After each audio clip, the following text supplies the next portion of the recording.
Y'all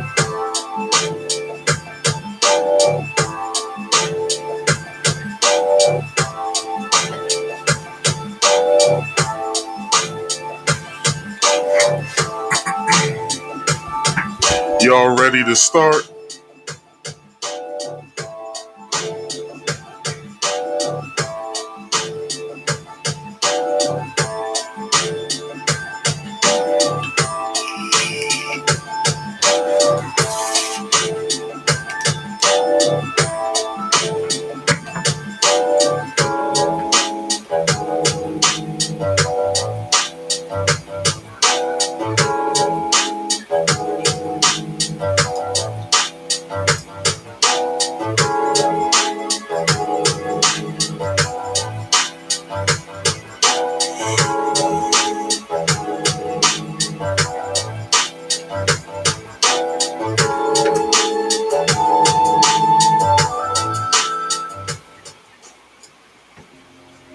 Marcus speaks.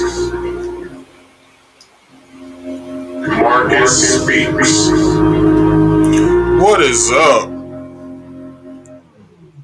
Man, look. I'm so happy to be here today. I don't know why I'm so happy to be here. But I can say that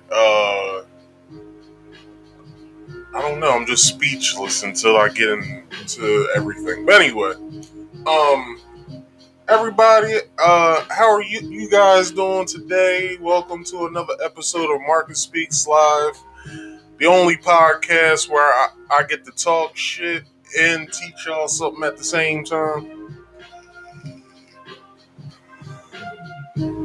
There's no other. That's all I gotta say.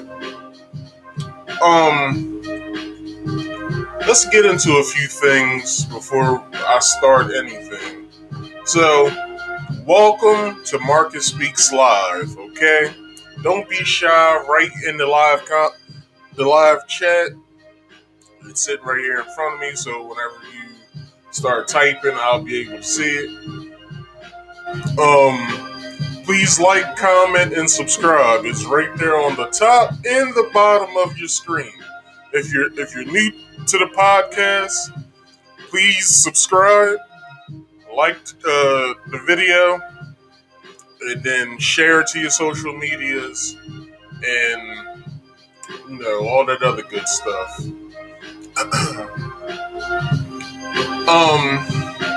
Where am I at? So I am simulcasting this to both. Let me turn the music down.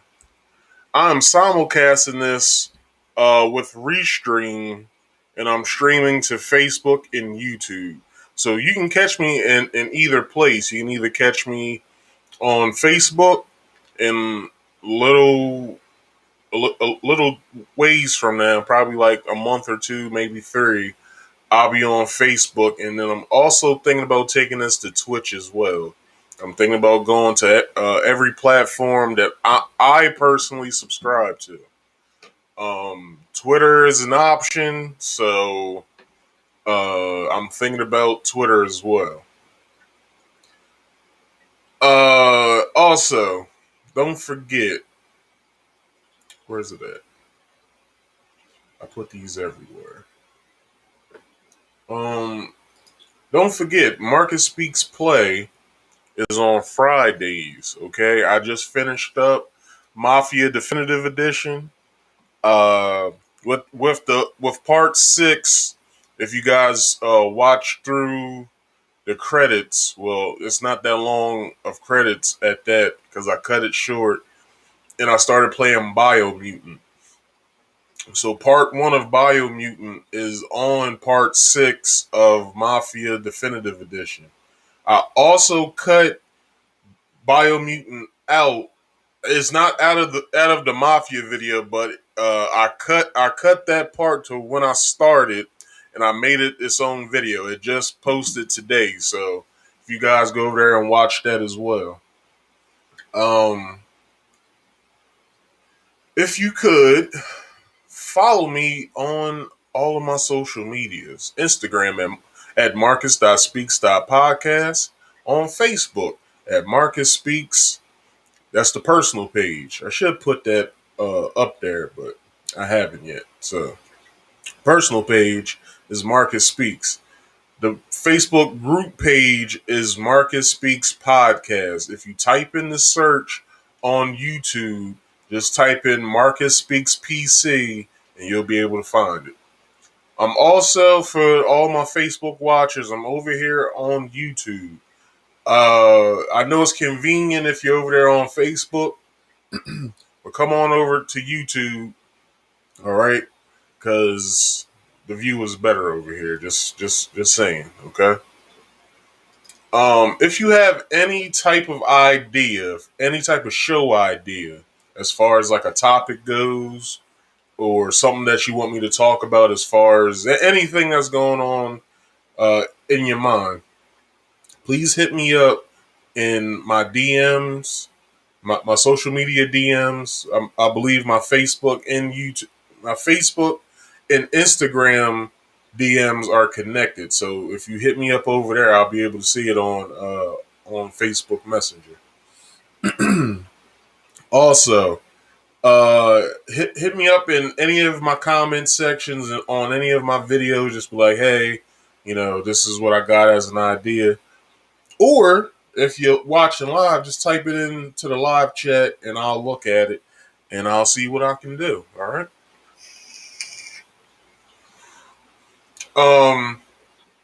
As it's commonplace on my channel. All right. So hold on. Before I get in that, just a brief reminder for everybody. Marcus Speaks Play and Marcus Speaks Live every Friday and Saturday at 6:30 p.m. Eastern Standard Time. Don't forget and check me out, okay? So Marcus Speaks Play is on Fridays at 6:30. Marcus Speaks Live is 6:30 p.m. Eastern Standard Time as well. So if anybody's on either time zone, if you don't know your time zone, I'm gonna tell y'all this now. Okay, East Coast, when I start at 6:30, y'all should be able to see this at 6:30. Uh the Midwest, y'all start at 5:30. Because I believe you guys are an hour behind us. Anybody in between the Midwest and in the West Coast, which is mountain time, you guys start at 4:30. Okay, and then West Coast, if you guys are watching, I start on the West Coast at 3:30. So everybody in y'all's respective time zones, please remember what time I start on your time zone. Okay, so as it's commonplace on my channel, I do a little thing called fair use. Only for the reason because when I go off and I start making my points and saying the things I want to say, uh, sometimes I know when I speak, people don't believe me. So I have a video that goes along with everything that I say, just so you guys can know that I ain't lying to you. So the reason why I got this, I have to do this warning is because of Facebook, and when I go and dispute them, and Facebook and YouTube, if you're watching, I also have the fair use in my description box, so you guys can go fuck yourselves. So, you might be asking, what's fair use, right? This is fair use. Federal law allows citizens to reproduce, distribute, or exhibit portions of copyright motion pictures, videotapes, or video discs under certain circumstances without authorization of the copyright holder. This is called fair use and is allowed for purposes of criticism, news reporting, teaching, and parody, which doesn't infringe of copyright under 17 USC 107. All right. So Facebook and YouTube, I do this on every video I do. I always read off the fair use law because some way or another y'all try to work around the law, and the law is the law. You can't work around law and your policies. So anyway, um,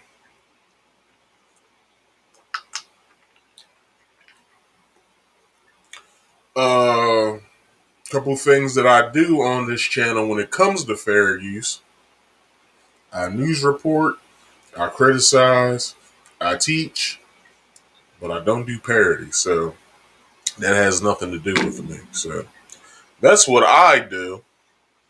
And what I also want to do, for everybody that's watching right now, I want to give you guys a big round of applause. I want to thank you guys for watching, all right?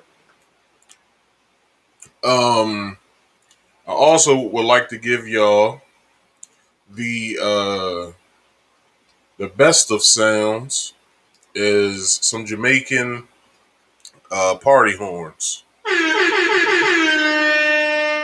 All right. So, what I want to get into right now, all right, is I was thinking this weekend, right? Well, not this weekend, but throughout the week, I've been thinking. Um, Usually I come to you guys with at least three stories, like three news stories that I talk about on my channel, which I do have for you guys today. But I wanted to start it off with this, only for the simple fact that when I was thinking this weekend, um, hold up, I gotta see what my levels sound like. Hold on. All right, doesn't sound too bad. Uh, what I will do, because all right, never mind. I won't mess with my sound. But anyway, so I was thinking this week. I was thinking this this week about, basically, I've been thinking about like love, like not like, well, everything that has to do with love, as far as, you having love for a loved one, you showing love to people, and just love in general. All right. Um, Only reason is for the simple fact that it's not a lot of love anymore.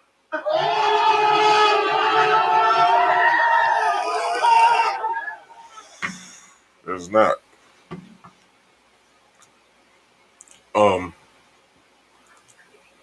Usually, um, with guys, this is normally what they think.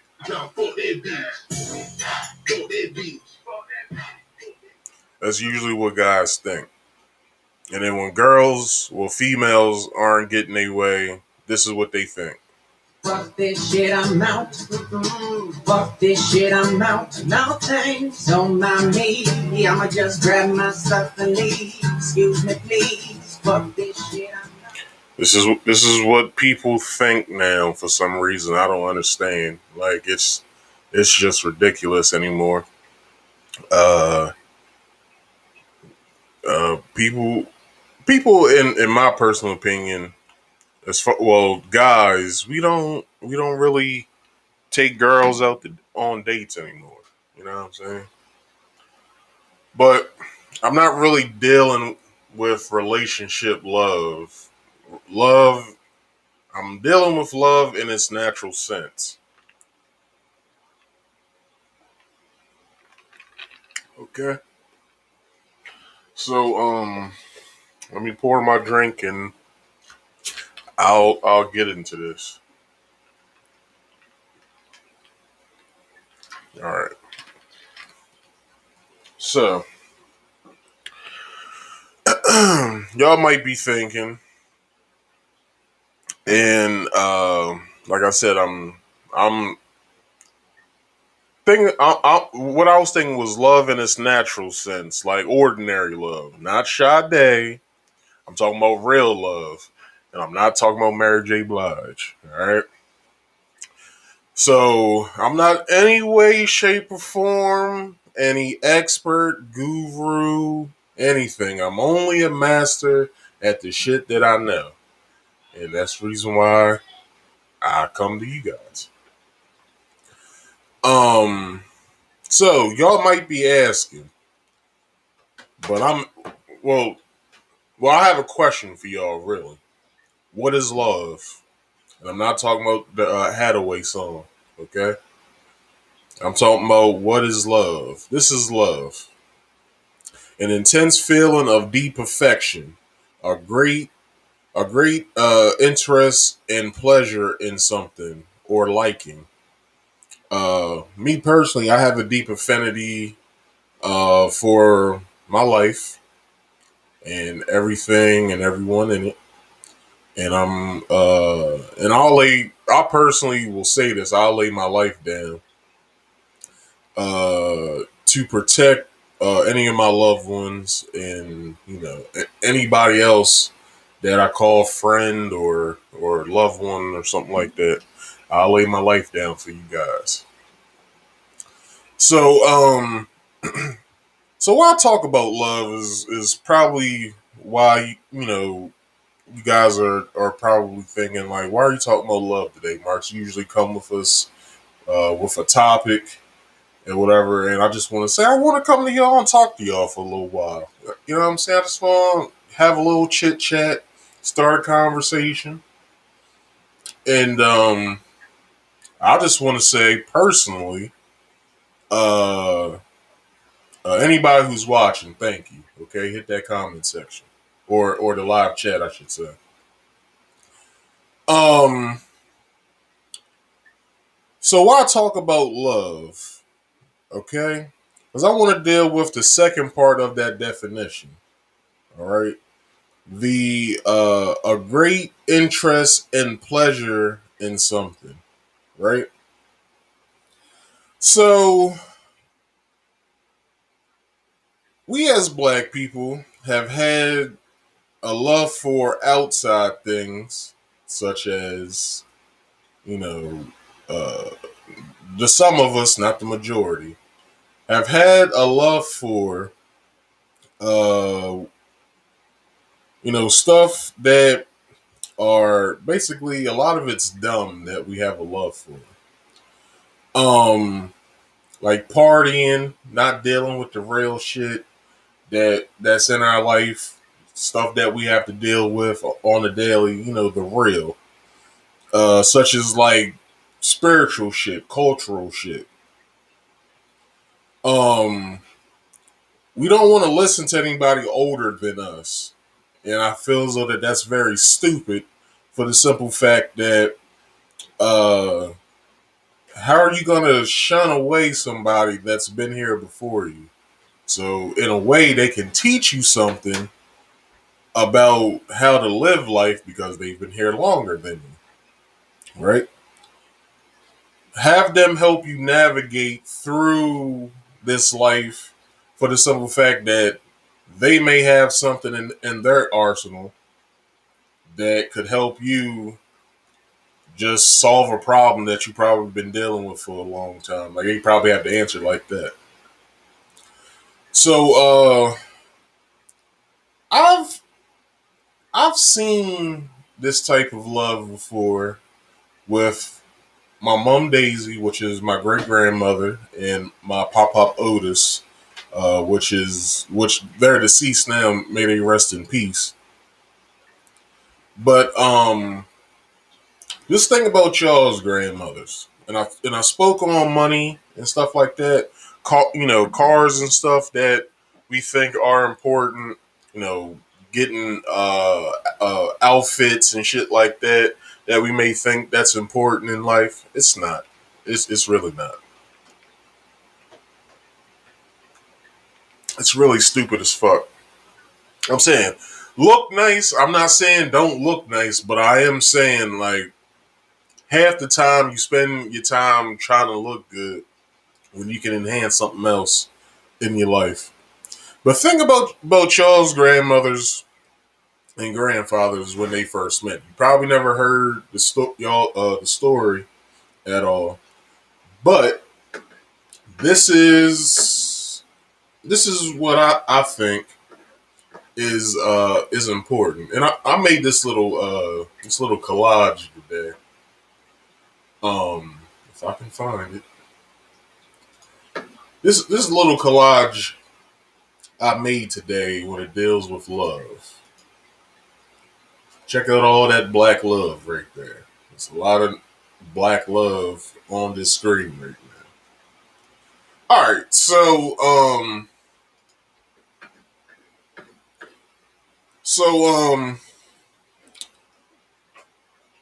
okay, my great grandmother and great grandfather, they met back in, I would say, the 20s. Yeah, the 20s. They met in the 20s. So then, they started having kids in the 30s. But when they met, they weren't they weren't the richest. They both were broke. All right, but then they started um, investing in each other to uplift and to enhance one another. And then when I came along, and I would probably say my grandfather and my mom and stuff, they started seeing the fruits of their labor, which came out of love, right?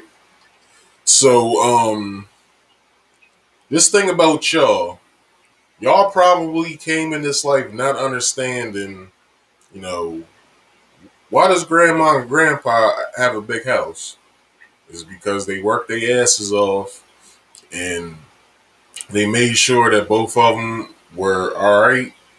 They made sure both of them, each other ate. They made sure each other had something nice to wear, as far as your grandmother laying out your grandfather's clothes for the next day for work, and your grandfather making sure that your grandmother has a new nice dress to wear to church the following Sunday.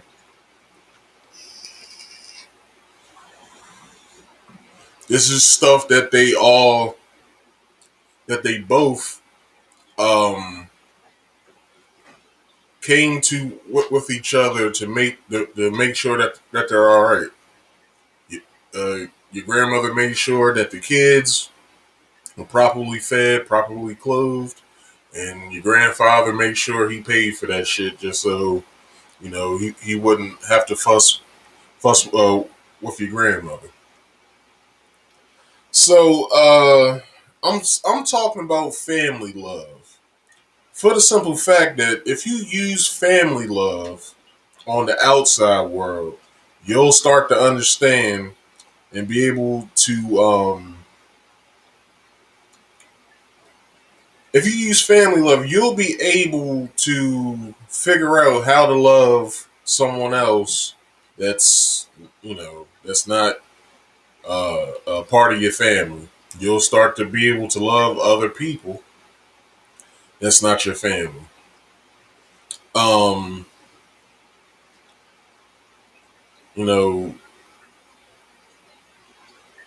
the stuff you'll start to love things that really matter, and what matters isn't twerking, which I enjoy sometimes.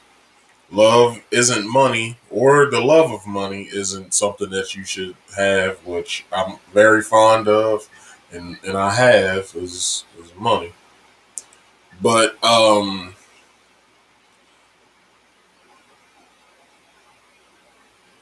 it's not about what choices you make.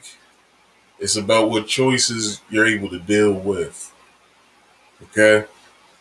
Um, but the love you have for your people is what would you do? Would you lay your life down on the line for the people that you love and the people that you love that's in your life? And that's what I think love is about. It's about that core family love that you're able to learn growing up until now to use on the outside world to be able to get what you want and stuff like that.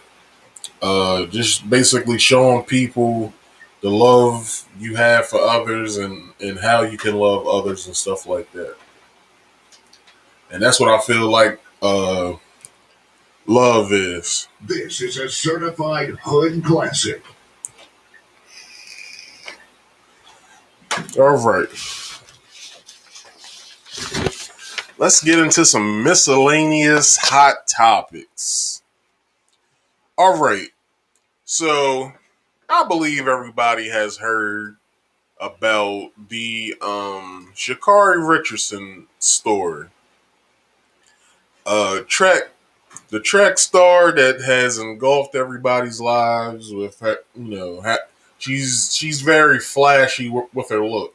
She has on, I guess, a new wig every meet, some new nails and stuff like that. She's just, I guess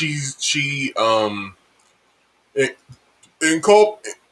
encompasses the culture of hip hop and stuff like that with her track stardom.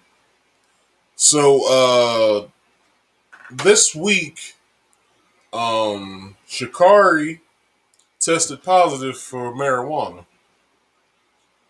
And the reason being is because, these are her words. She said that it's because her biological mother, I guess, of somebody who she just met, maybe. Um,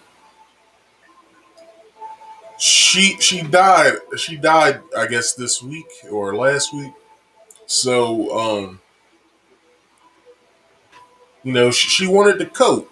We all know why she smoked. She wanted to cope. She didn't, it's probably not the fact that she didn't know how to deal with the death. It's probably, you know, she didn't want to think about it. So she was on her way to the Tokyo Olympic Games, but with this infraction, uh, she missed her chance. She's suspended for 30 days, if not more. But I believe it's just 30 days that she's only suspended for. So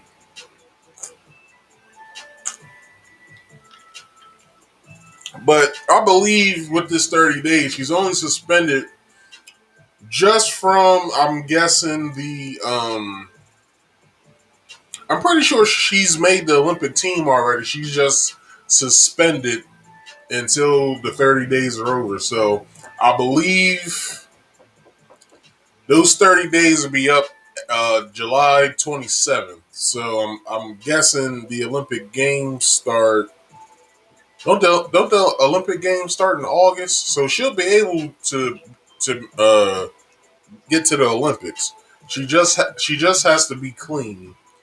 And be honest, anything can show up in her drug test with like anything, like a herbal supplement can show up, cough medicine can show up, anything can show up that can mess her chances up in going further in the Olympics. So young lady, please, if you could, uh, you should stay away from some of this shit for the simple fact that it's fucking your shit up. So what I want to do, I want her to state in her own words about what happened. So let's get to that. America's fastest woman, Sha'carri Richardson, poised to be a breakout star. Today, admitting she misstepped, testing positive for marijuana. I greatly apologize if I let you guys down, and I did. The drug test invalidates Richardson's win at the U.S. track and field trials that earned her a spot running the 100-meter in Tokyo.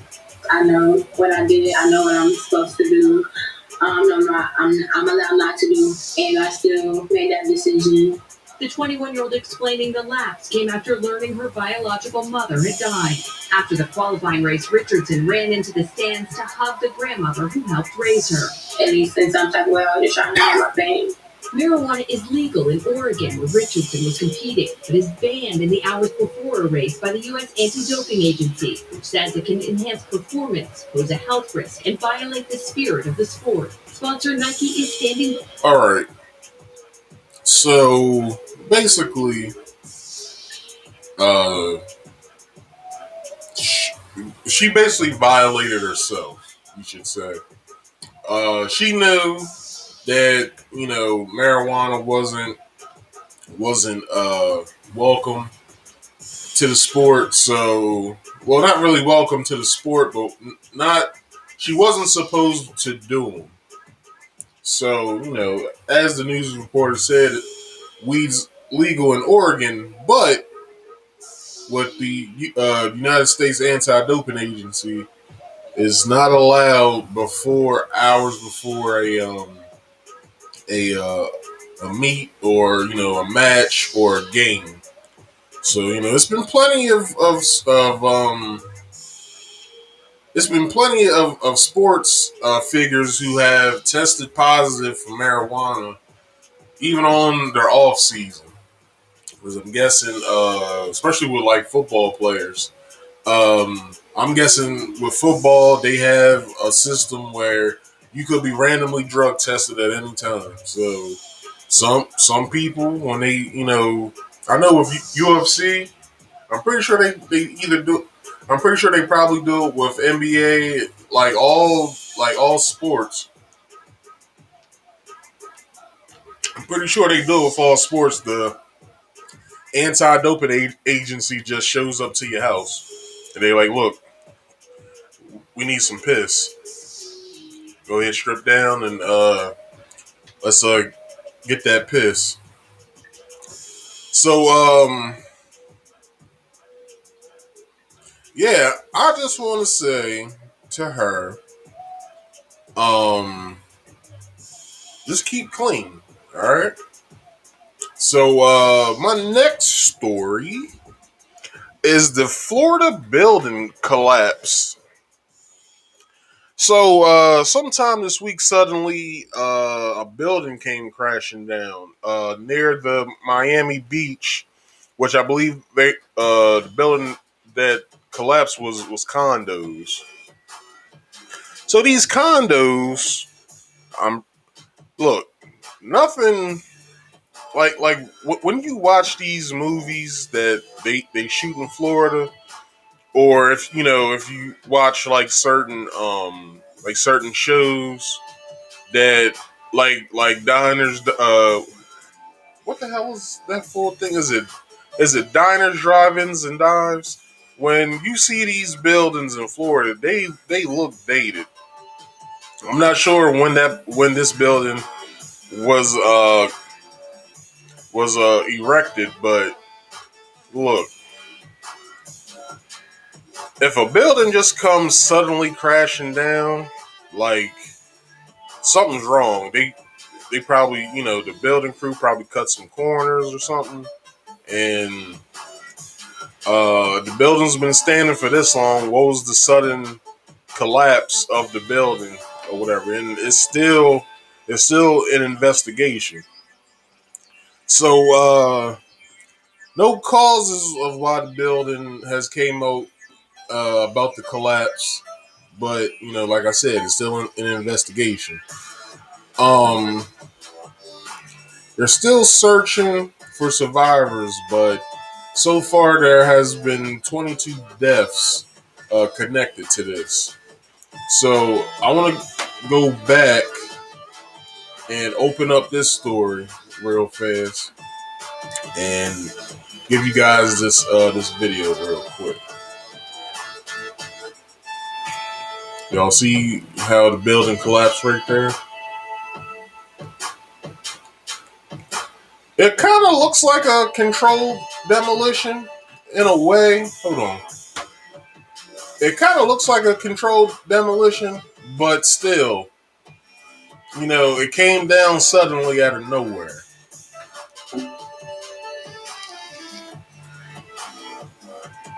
It's weird. It's very weird.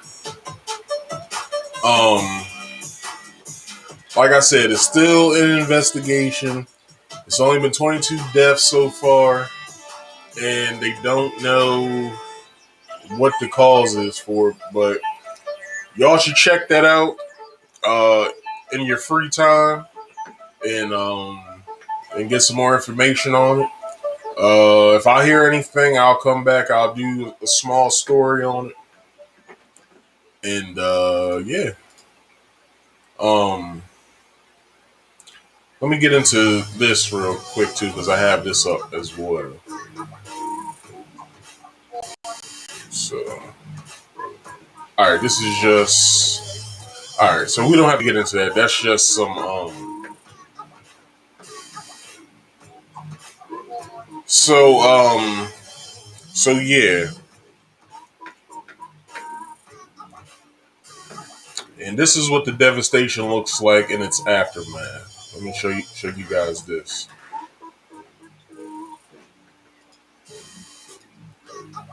That's what it looks like. Pretty fucked up. All right. So this next hot topic story is the BET Awards. Now, what I'm not understanding, I should share my screen again. I should keep it up for the time being. So this year, 2021, they had the BET Awards again. They still were social distancing. Only for the simple fact that the Sharona Pirates mandates wasn't lifted yet, but as of Thursday, they the Sharona Pirates mandates were lifted.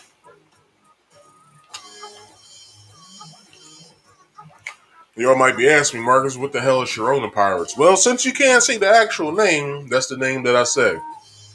Sharona Pirates. So, one question I want to ask everybody is, why the fuck are we still watching this damn award show? Only for the simple fact that I'm grown, alright? So, I haven't watched the BET Award since, shit, what, 2006? And that was right after I graduated high school. So I haven't watched a BET Awards since 2006. Uh, I watched last year's BET Hip Hop Awards only for the simple fact that 85 Self was hosting it. So I watched a little of that only for the simple fact that I only like watching the ciphers. And since 85 South was hosting, so I knew that they were going to make it funny. So I only watch it for those reasons. But why the fuck are we still watching this? Because it's not a lot of positive shit coming out of this award show. Now, y'all may be beating me up right now and stating like, Marcus, what the hell do you mean ain't no positive shit going on? Did you see who was performing, stuff like that? I don't get down with this new hip hop anymore. It's That's one of the reasons why I covered Love. Only for the simple fact that the music now it I might be sounding like Steve Harvey right now, but hip hop don't talk about love no more. You know what I'm saying? Hip hop don't talk about love. So I missed my chance. When I talked about love, when I said how females be talking, I played the one sound. I also missed doing this.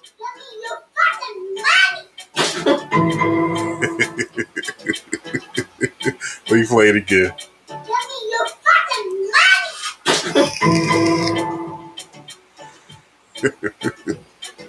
So anyway, um, I also heard that there was a lackluster DMX tribute. Only for the simple fact that they were saying there was too many people on stage, a lot of people that had nothing to do with uh, DMX. Like the Locks was there, I heard.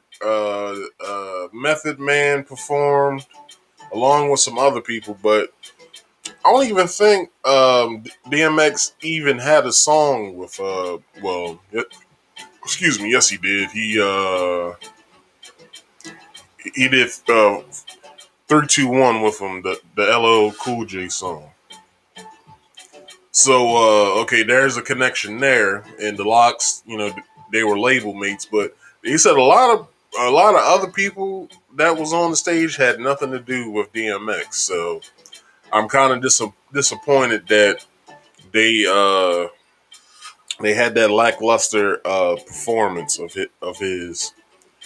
So Queen Latifah got the Lifetime Achievement Award. Many applause to her. Let me give her applause. Um, she deserves it. She's been in this game since 1987.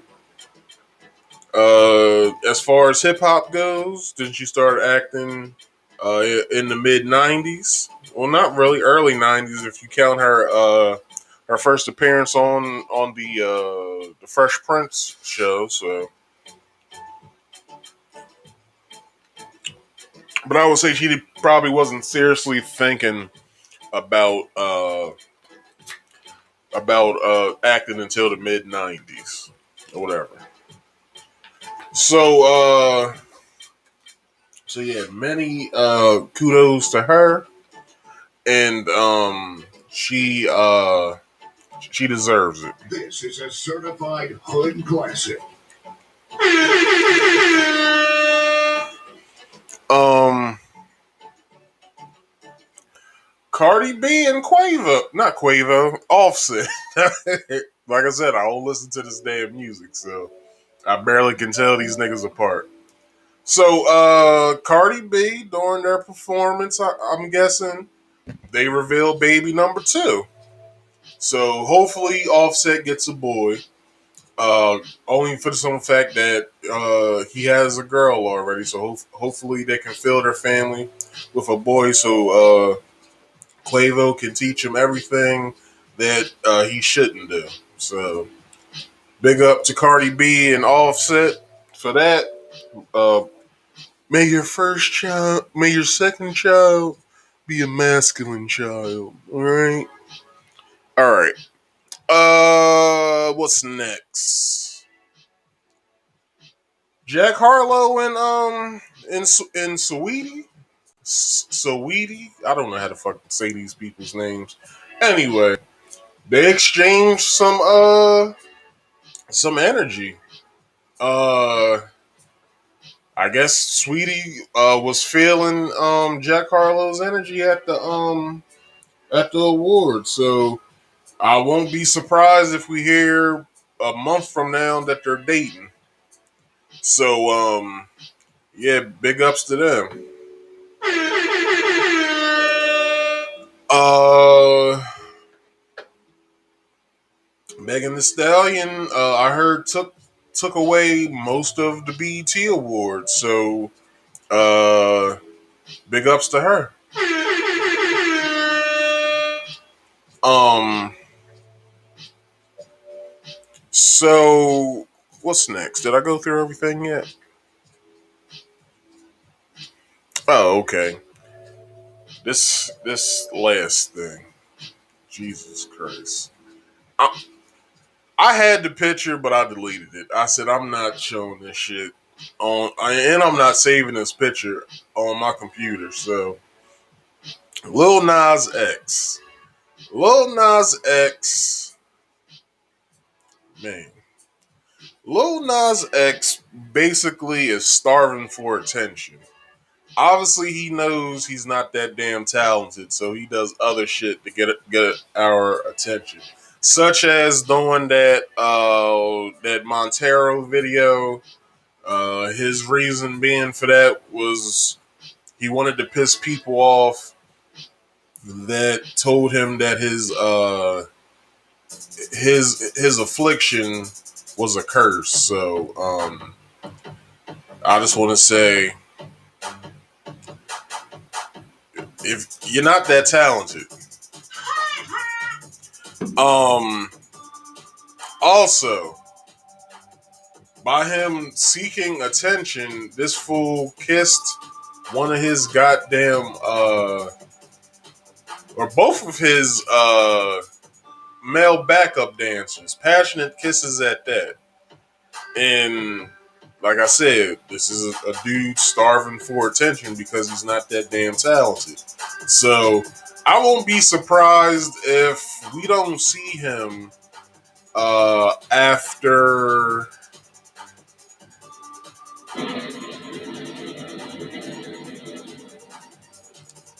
this year. Um, he's not really bringing anything to his music. Like, you know, I work with a couple younger people, and they play nowadays music, and it doesn't resonate with me. I guess they like it, but they like, I don't understand like why he's so popular. Like, Old Town Road was cool until I started thinking, what the fuck does Old Town Road actually mean? And what the hell is he trying to get across? Because, you know, it by him coming out afterwards, it gave the song a whole new meaning to me. So I quit listening to it altogether. So yeah, homie. If nobody else is, I'm officially canceling your ass right now. So yeah. All right. So with the next story, and this is one of my main stores. So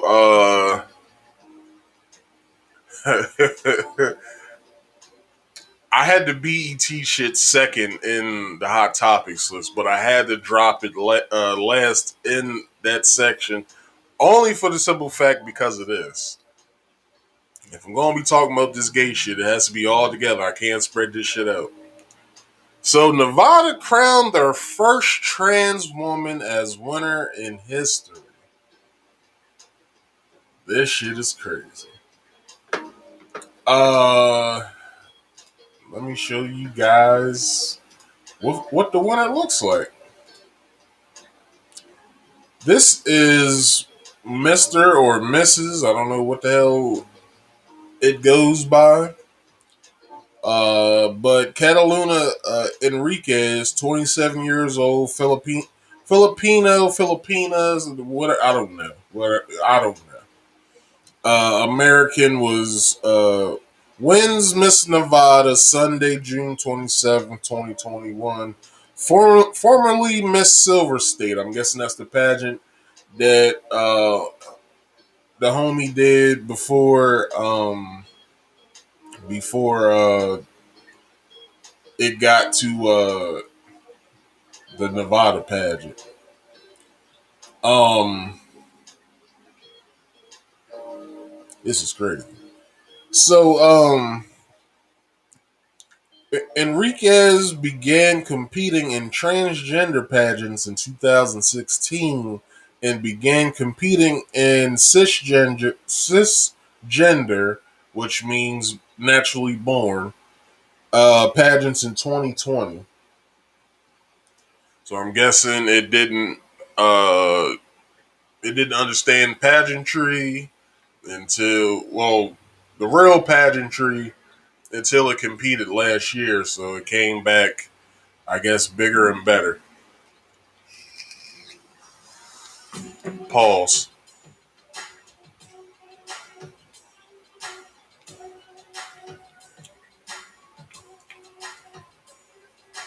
So,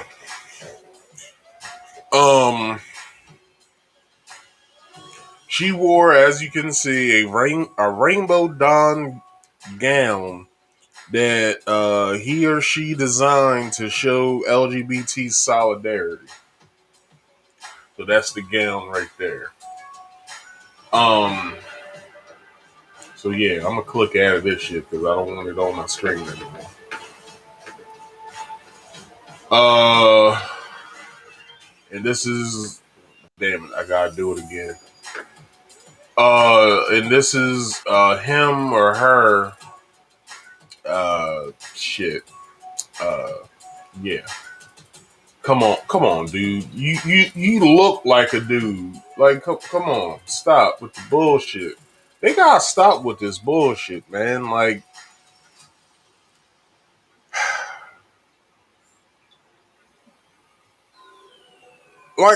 I'm sure if this person tries to approach any dude that it's interested in, I believe that the motherfucker will say this.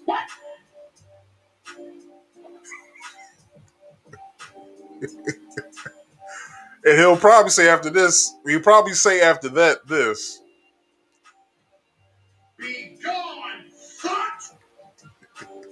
Alright. Alright. So Cataluna. And what the fuck is up with these dumbass names after y'all transition? You got Bruce. Bruce called himself Caitlyn. You got what the hell? What the hell was her name? Ellen Page, now Elliot, and you see he or she. Well, I don't know. I guess he ain't getting no type of coverage anymore. I think that the cast of the Umbrella Corporation has changed now. I'm pretty sure they might be bringing her back or bringing him back, but I don't know.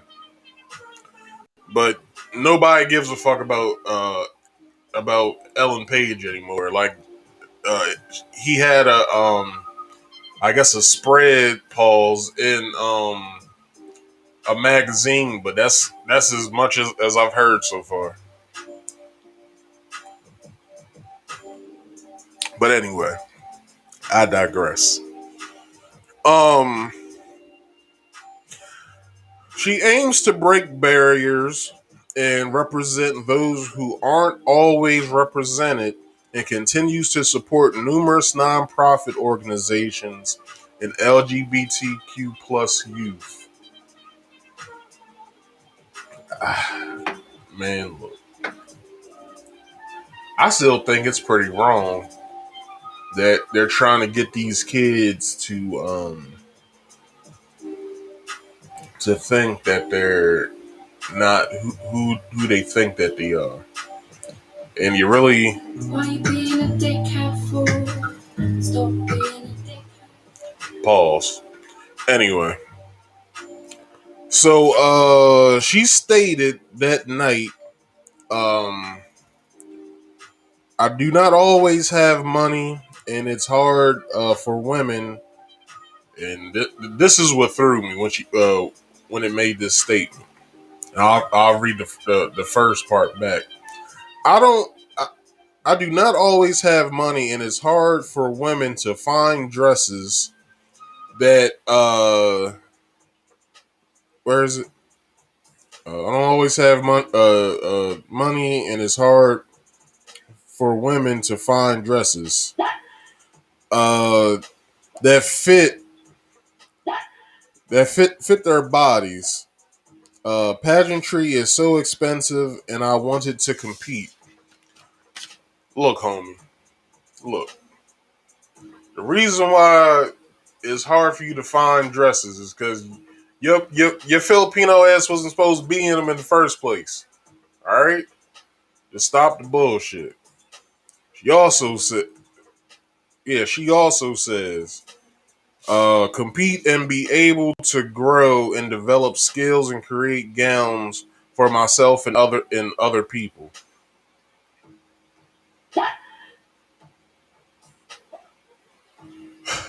Like, what the hell are you saying to these people, man? So also she joined the competition to share her story and show that she's more than just a body. Holy shit. Um, she posted an Instagram picture and comment after her win. My community, you are always in my heart. My win is our win, which sounds cryptic to me. We just made history. Happy Pride. So that one part, my win is your win. That shit sounds very cryptic. Because what the hell does that mean? Because look,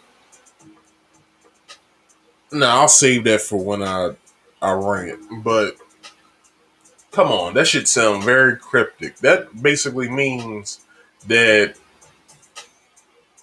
it's encouraging more men who are transgender to enter into natural born female women competitions like this. And you're robbing the real women of these wins, and you're not even who you say you are. So you know what I'm saying? It's very weird to me. It's weird as fuck. Like this shit's crazy.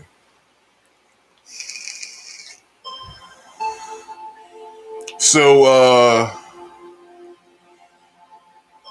Cataluna, this part's funny.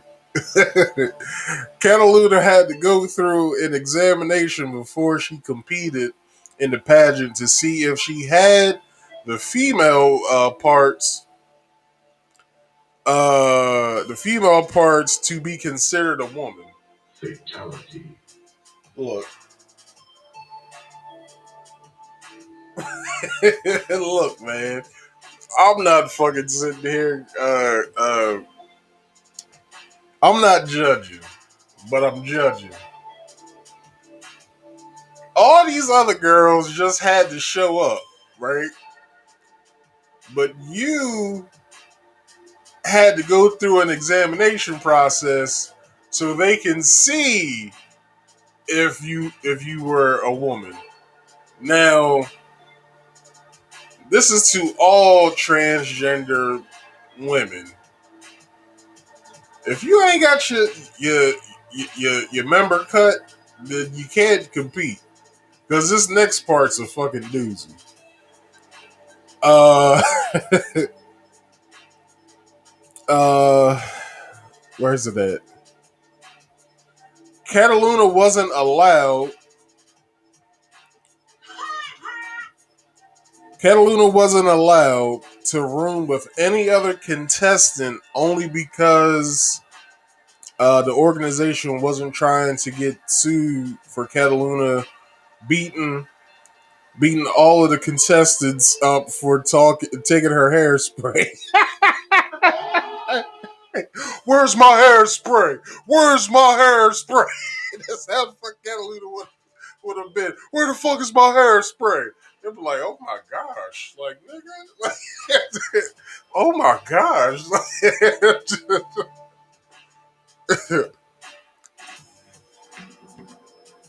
So anyway,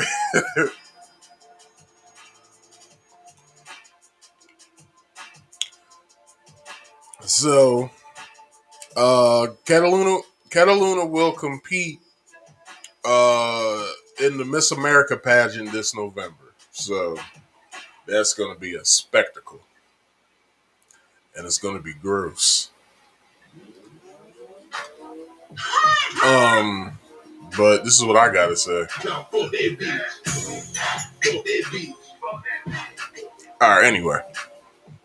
All right. So do y'all really know what this means? Like, do you have an inkling of knowing what this means? So this means that a man just beat women out of a title that has everything to do with women, right? Miss America, Miss Nevada, Miss Maryland, Miss New Jersey. It was all made for women. It's basically so rich men can have a jack off session because they can spend money on shit like that. That's basically all it was. I.e., Donald Trump owning the Miss America pageant.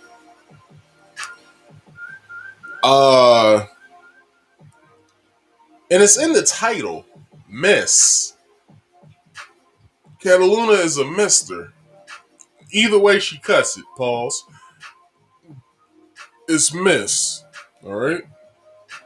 So I'm scared that with this, because all of the pageant committees give these pageant winners, like they give them things to do.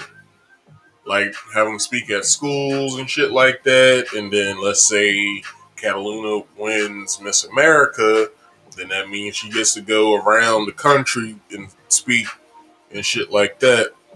Like they have responsibilities afterwards. And then just think about it.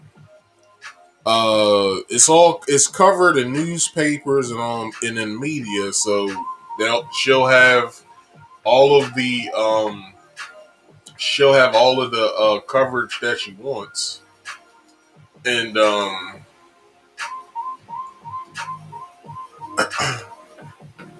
so where am I at? And now she gets to tell her story and how she was shitted on in her life and her feelings about being trans. This is just a state she's doing. This is just in her state that she's doing this in. So imagine her winning Miss America and then further along her message of the LGBT community, and then if she wins Miss Universe, she gets to talk to people all around the world's population. Well, except for the countries that don't play that shit. So let me cue this video up of her talking about her getting slighted and her win. The new Miss Nevada making beauty pageant history. Yeah, Cataluna Enriquez will become the first transgender woman to ever compete for the Miss USA title. Cataluna recently won the Miss Nevada pageant in Las Vegas. She beat out a field of 21 other contestants and says winning fulfills a lifelong dream. She hopes she can help others open the door for more people to feel like they're represented. I could just represent as much as possible and represent those who aren't always represented, something that I didn't have growing up, and I think I'm in a great path. The 27-year-old now goes on to compete in the Miss USA pageant in November. First runner-up is Centennial Hills, your Miss Nevada USA 2021, Silver State USA. It is a historic moment in beauty pageants. 28-year-old Cataluna Enriquez beating out 21 other women to win the state title. I have been waiting for this moment to happen, for this goal, and it's been my goal for almost 5 years, and I'm glad it finally came true. I did not give up. Cataluna first competed in another state, trying to earn her way into the Miss USA competition, but says once pageant organizers there found out she was trans, she was treated differently, not given a roommate like other women in the pageant, and she had to have a doctor certify that she was female. I often felt alone and misunderstood. The road to the crown has not been an easy one. Cataluna started transitioning at 14, battling thoughts of suicide while finding herself. I've struggled with physical and sexual abuse. I've struggled with mental health. I didn't have much growing up. I didn't have support, but I am still able to thrive, and I am still able to survive and become a trailblazer for many. Cataluna wore a rainbow-colored gown she made herself. She says it's an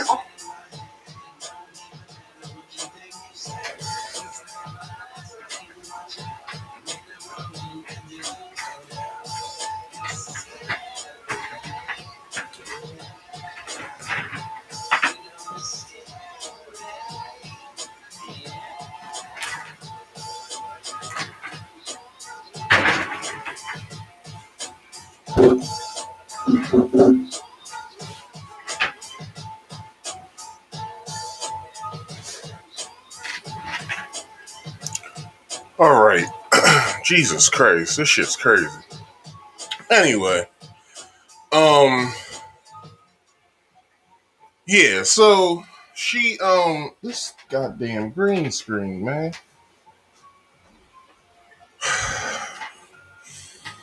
Just pick a spot and stay there. so so yeah. So she,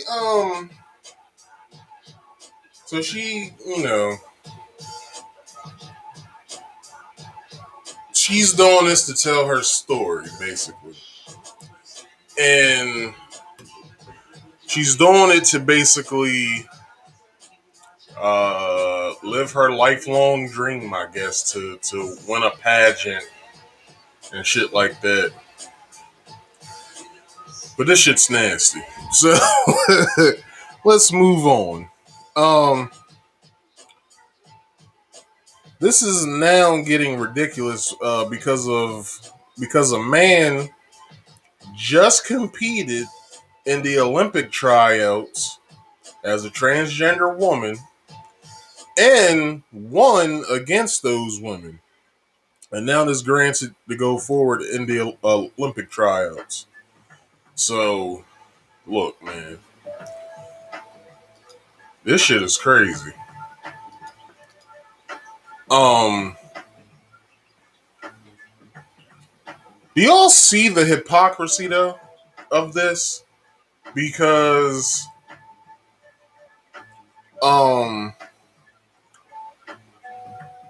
in this degenerate excelling in categories that they know as men they would win, such as the Olympics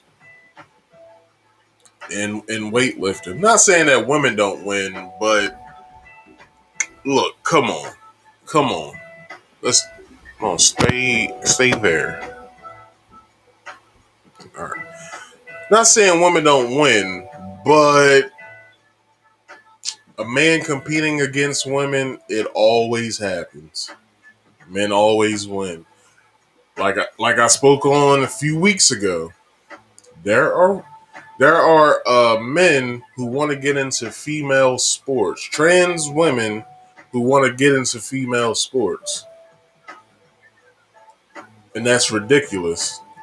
Because I feel like if it was the other way around, I don't think a trans male could get into the NFL or the NBA.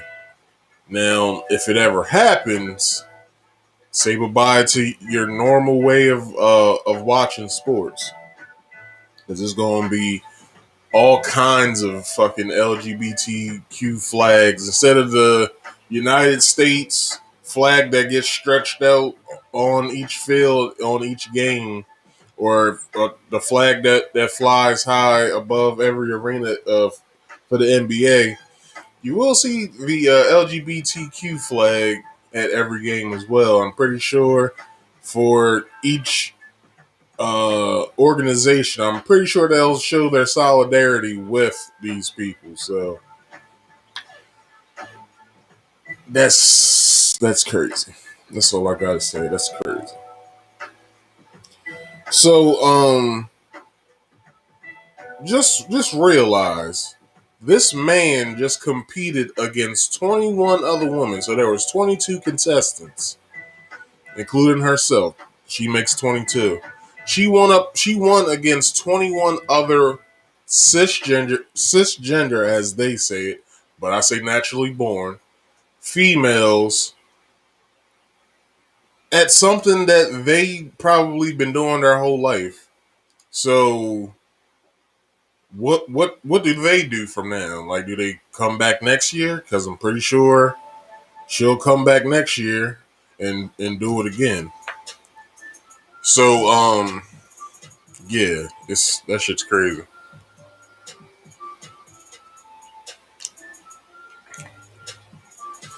So this is getting scary because what stops the first trans dude? I already said all that. Sorry. It's going too far, basically, what I'm saying. Uh, it's disgusting and disrespectful to real masculinity and real femininity. This is the disrespect I'm talking about right here. Let me show y'all. Sorry, hold up.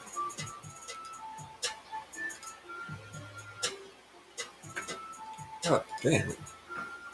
Just leave the damn screen. Alright, sorry y'all. This is the disrespect I'm talking about here. Straight men must date trans women to combat hate, says activist. You out your motherfucking mind. You are out your motherfucking mind. Check this out. A Virginia Tech student just got arrested for killing a 40, I think the boy who just went to jail, black guy. I think it was 19 or 20. He just killed a 41-year-old white man who tricked him from who tricked him in for him thinking that he was a girl. And then when he found out, he killed him. And this is why they're putting these statements out like this. Straight men must date trans women. No, the fuck we're not. No, we're not. Because let's put this in perspective. If straight men, which I know that they will not, I hope they don't. I'm not. Let's say straight men do start dating trans women. There's nothing else after that. There's no kids, no nothing. So what the fuck is the purpose? My number one thought is, what the fuck is the purpose of you chopping your fucking dick off? Come on, yo. Like, it wasn't enough you just dressing up as a woman, which is disrespectful as well. But you can't just, you know, be who you are on the weekends and then, you know, being who you actually are through the week. I'm just asking a simple question. Because with Dwayne Wade and Gabrielle Union and their whole situation, that shit's scary too. Because how the fuck is a 12, what was he, 12, 11 or 12? How the fuck is a 12-year-old boy saying that he's trans? That shit don't sound right. And I'm not judging their parenting, but I'm judging their parenting. Like, we live too much in a society where we don't we want to nurture our children's afflictions, which you should be teaching them. That's not the way that you're supposed to be doing this. You're not a girl, so just chill out with that and be a boy. But they don't say that, so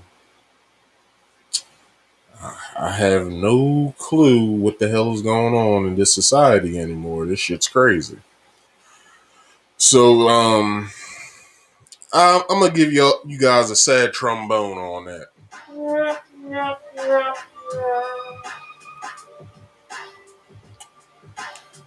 So and the last thing I want to say on this, we won't care until it touches some American pastime people love. That's when it becomes serious. But keep watching, because no one will care until they see it for themselves. And remember, I said American pastime. So once we see that happen, that's when the shit's gonna start getting serious. So, last story of the night. Man, look. Hold on. Let me cancel this because I want y'all to actually see this. Let me do the picture in picture. Because I want you guys to actually see this funny shit that I just put up here, that I'm about to put up here.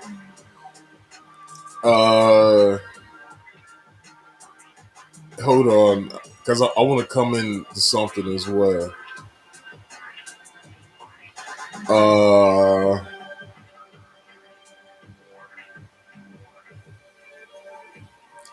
Alright.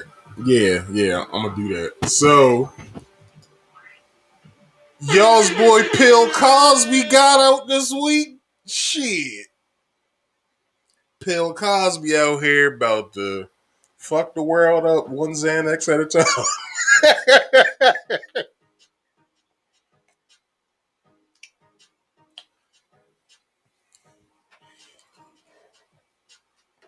So, anyway, Bill got out this week, and good for him. Because the court fucked him. Pause. But, you know, the they actually did fuck him. Not fuck him, but they fucked him essentially. So Bill Cosby left prison after 2 years, 2.5 years time served of a 3 to 10 sexual assault conviction sentence back in 2018. Pennsylvania Supreme Court overturned convictions after after deliberating Tuesday morning. Cosby left hours after judges deemed Bill's conviction unlawful. Uh, Judges say that there was a process violation by the prosecution and admitted their ruling was unusual. Local authorities knew the state statute of limitation rules and knew they could not pursue the majority of the accusations, but reopened the case involving Andrea Constant and eventually charged him days before the 12-year statute limit on her allegations expired. So that was pretty fucked up that they didn't go with the rule of law. They basically did mob justice. So, Bill, I know your family's happy that you're home, and your supporters are happy that you're home. Hey, I'm even happy that you're home because you got fucked up in your deal. So, um, and I actually met Bill Cosby when I was 15. He was talking. What was we in? I think we was in DC. So I was in DC on this. It was this trip we did. It was like a. It had got postponed from February, and I think we went in March of that year. I think I was in either the 10th or the 11th grade at the time. But anyhow, uh, my school took a few students, mainly black, to to Washington D.C. for I can't remember, but I do remember that me and myself and the people I was with in our chaperone asked the door guy at one of the universities there. I forgot what university that is in D.C. What black university that is in DC. I want to say Howard, but I think that's in Baltimore.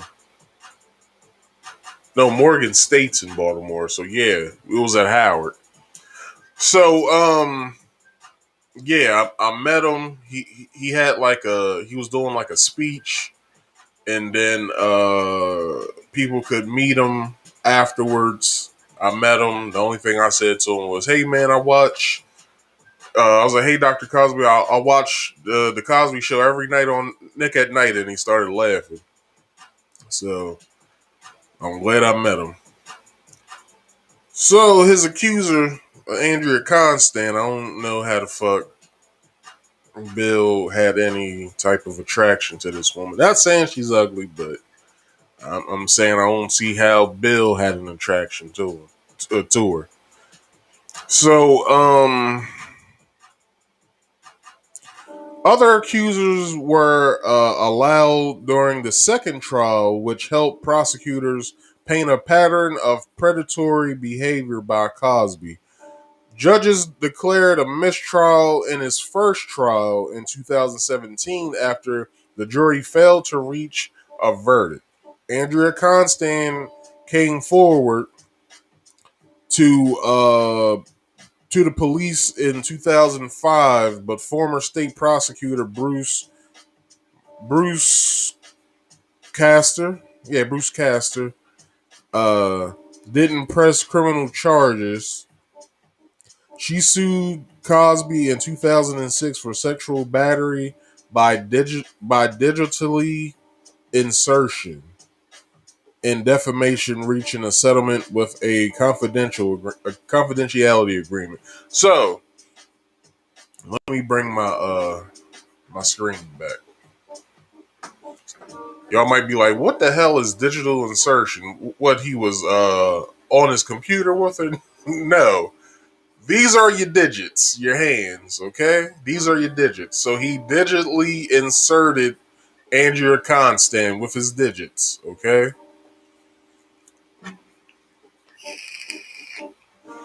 Well, your fingers. I said your hands, but your fingers are your digits, okay? So, yeah.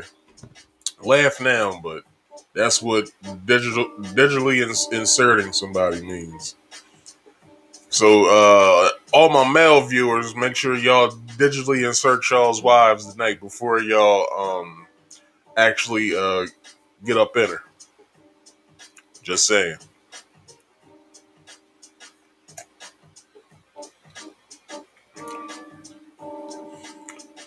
I still can't find that sound. I had this one funny sound that oh, here it go right here.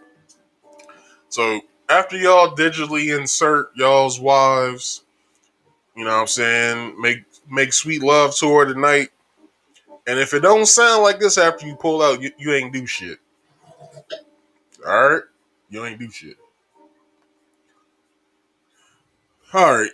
So there was something.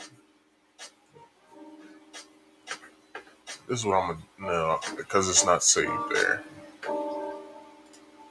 So as I search for this real fast, it's in my reading list. Where do I find my reading list? Oh, here it goes, right here.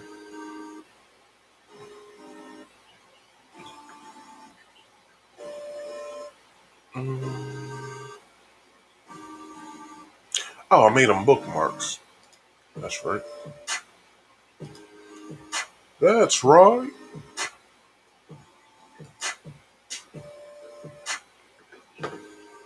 So let me open up the other one too.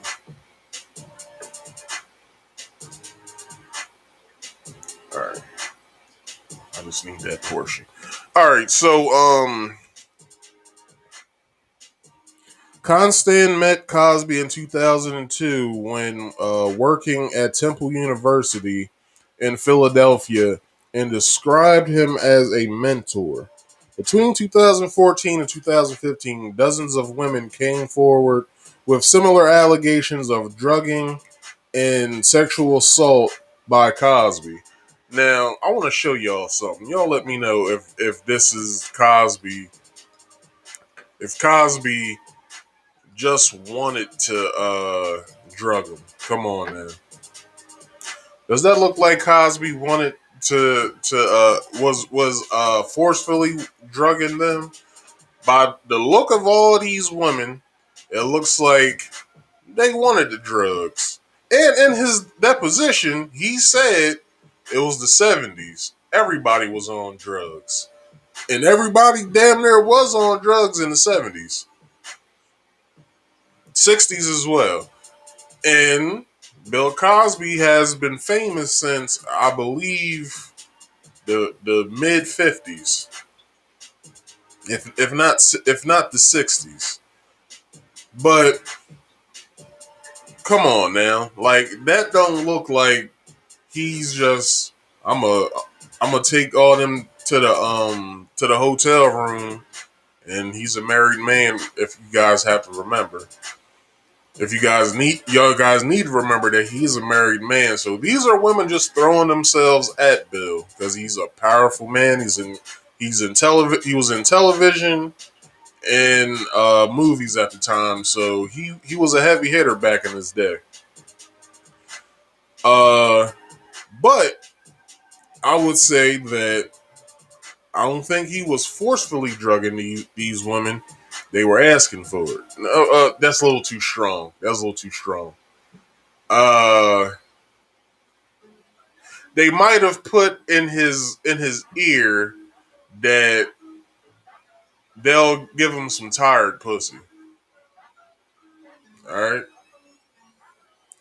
So in 2018, he was found guilty of drugging and molesting ex-basketball player Andrea Constand. Even after dozens of women publicly accused Cosby of sexual assault, but was only convicted for his incident with Constand. Bill Cosby was found guilty on 3 counts of felony indecent assault against Constand and uh, against Constand. His conviction was made as a landmark in the #MeToo movement. And I will say, where the fuck are these hoes at now? Because you don't hear nothing from the Me Too movement no more. You don't hear nothing from these fools. Like, did y'all get everybody that y'all wanted, or is the #Me Too movement still going on? Because the three the big three that they got was R. Kelly, Bill Cosby, and what's the other dude's name? Harvey Weinstein. That was the big three. So y'all got the big three. Like that's it. I'm not understanding. So I gotta go through my pictures to see what's next. Okay, so I don't think I'm there yet. So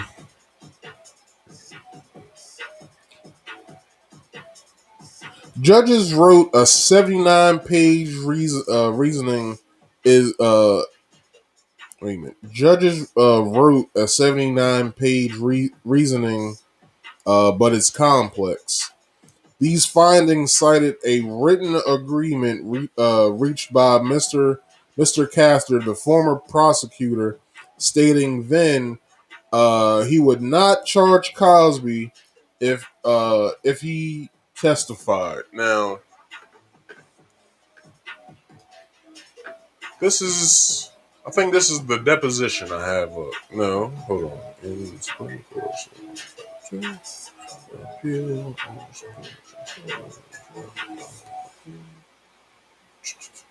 Okay, here we go.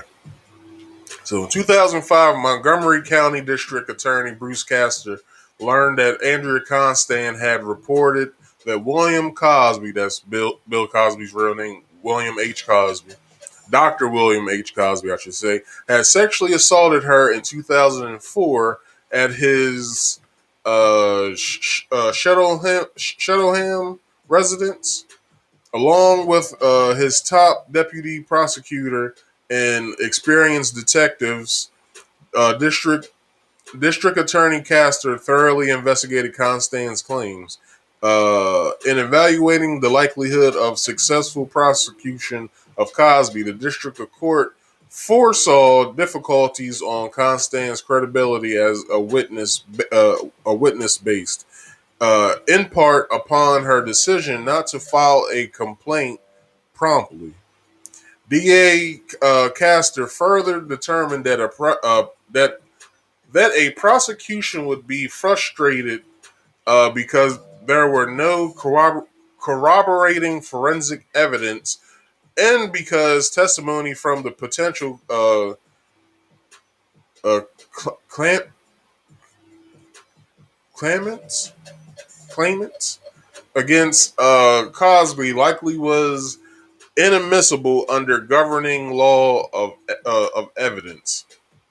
The collective weight of these considerings led DA Castor to conclude that unless Cosby confessed, there was insufficient credibility and inadmissible evidence upon which any charge against Mr. Cosby related to Constant incited uh, indicated. Uh,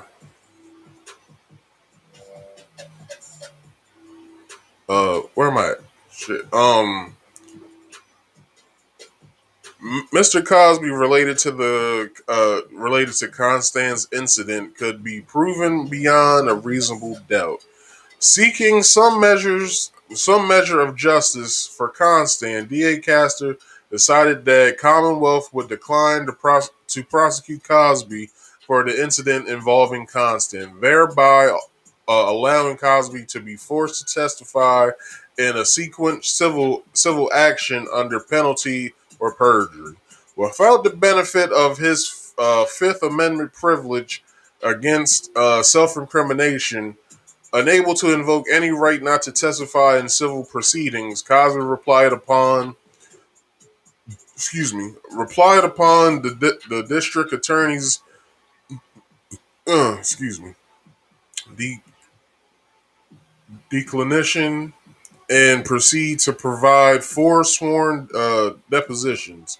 During those depositions, Cosby made several incriminating statements. DA's DA Castor's successor did not feel bound by his decision and decided to prosecute Cosby, notwithstanding the prior undertaking. The fruits of Cosby's reliance upon D.A. Castor's decision, Cosby sworn inculp, inculp,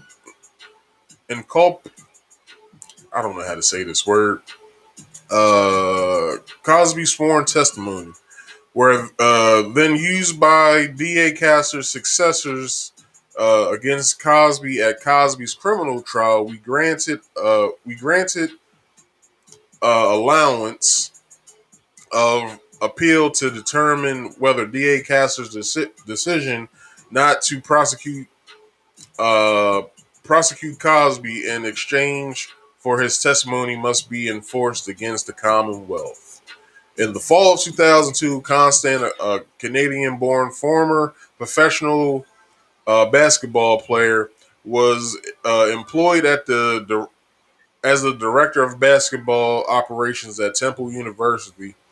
It was in the capacity that Constance first met Cosby, who had close ties to and was uh,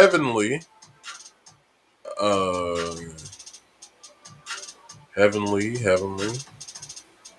It's something like they put heavenly, but then it has like no testimony, and then the hearing.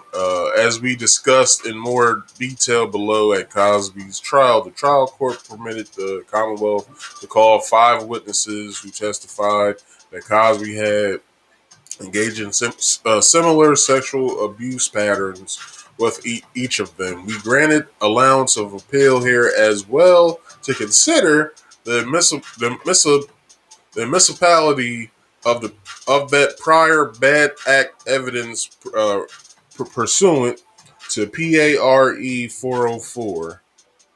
However, because our decision on the caster declination issued dispose of this appeal, we do not address the Rule 404 claim. Okay, he was heavily involved with the university. That fall, she along with a few other temple administrators showed Cosby around the university. Then recently, uh, renovated basketball facility. Over the course of several telephone conversations concerning the renovations, Cosby and Constant developed a personal relationship. So it gets better. So soon after the relationship began, Cosby invited Constant to his home. When Constant arrived, Cosby greeted her, escorting her to a room and left her alone to eat dinner and drink wine. Cosby later returned, sat next to Constant on a couch, and placed his hand on her thigh. Constant was not bothered by Cosby's advance, even though it was the first time that any physical contact had occurred between the two. Shortly after, Constant left the residence as the personal nature of the relationship progressed. Cosby eventually met Constant's mother and sister, both of whom attended one of Cosby's comedy performances. Soon thereafter, Cosby invited Constant to return to his home for dinner. Constant arrived at the residence and again ate alone, in the same room in which she had ate during the first visit. When Constant finished eating, Cosby approached and sat next to her on the couch. At first, the two discussed Constant's desire to work as a sports broadcaster, but Cosby soon attempted physical contact. Cosby reached over Constant and attempted to unbutton her pants. When she leaned forward to prevent him from doing so, Cosby immediately ceased his efforts. Constant believed that her actions had communicated to Cosby clearly that she did not want to engage in physical relationship with him. She expected that no further incident like this one would occur. Toward the end of 2003, Cosby invited Constant to meet at the Foxwoods Casino in Connecticut. Constant accepted the invitation, and once at the casino, dined with Cosby and the casino employee, Tom Cantone, i.e. mob ties. After dinner, Cantone walked Constant to her hotel room. Cosby called Constant and asked her to meet him for dessert in his room. Constant agreed. When she arrived, she sat on the edge of Cosby's bed as the two discussed their customary topics: temple athletics and sports broadcasting. Cosby then reclined on the bed next to Constant. Eventually, he drifted off to sleep. After remaining in Cosby's room for a few minutes, Constant left and returned to her own room. Constant interpreted that Cosby's actions as another sexual overture. Notwithstanding these unwelcome advances, Constant still regards Cosby as a mentor, remaining grateful for his career advice and assistance, and did not feel physically threatened or intimidated. Eventually, Constant decided to leave her job at Temple and return to Canada to work as a masseuse. In January 2004, Constant went to Cosby's residence to discuss that decision. As one of her previous visits to Cosby's home, Constant entered through the kitchen door. On this occasion, however, Constant noticed that Cosby already had placed a glass of water and a glass of water and a glass of wine on the kitchen table. While she sat at the table with Cosby and discussed her future, Constant intentionally chose not to sample the wine because she had not yet eaten and did not want to consume alcohol on an empty stomach. At Cosby's insistence, however, Constance began to drink.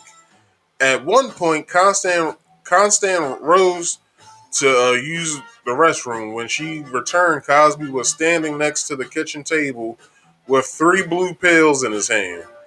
He he reached out, offered the pills to Constance, telling her the pills were her friends, and that they would help her take the edge off. Constance took the pills from Cosby and swallowed them. The two then sat back and resumed their discussion of Constance's planned departure from Temple. And this is where I'll finish it up at. Constance soon began experiencing double vision. Her mouth became dry, and she slurred her speech. Although Constance not immediately identifying the source, her sudden difficulties, she knew that something was wrong. Cosby tried to reassure her. He told her that she had to relax. When Constance attempted to stand up, she needed Cosby's assistance to steady herself. Cosby guided her to a sofa in another room so that she could lie down. Constance felt weak and was unable to talk. She started slipping out of consciousness. Moments later, Constance came to suddenly, finding Cosby sitting behind her on the sofa. She remained unable to move or speak. With Constance physically incapable of stopping Cosby or of telling him to stop, Cosby began fondling her breast and penetrating her vagina with his fingers. Cosby then took Constance's hand and used it to masturbate himself. At some point, Constance lost consciousness. When Constance eventually awakened on Cosby's couch in the early morning hours, she discovered that her pants were unzipped and that her bra was raised and out of place. Constance got up, adjusted her clothes, and prepared to leave the residence. I don't need you yet. I'm sorry. She found Cosby standing in a doorway. This shit sounds creepy. Wearing a robe and slippers. Cosby told Constance that there was a muffin and a cup of tea on the table for her. She took a sip. She took a sip of the tea, broke off a piece of the muffin, and left. Okay, that's where I'll stop at. Okay, so the pills that she took was Benadryl. All right, that's what the pills were that she took.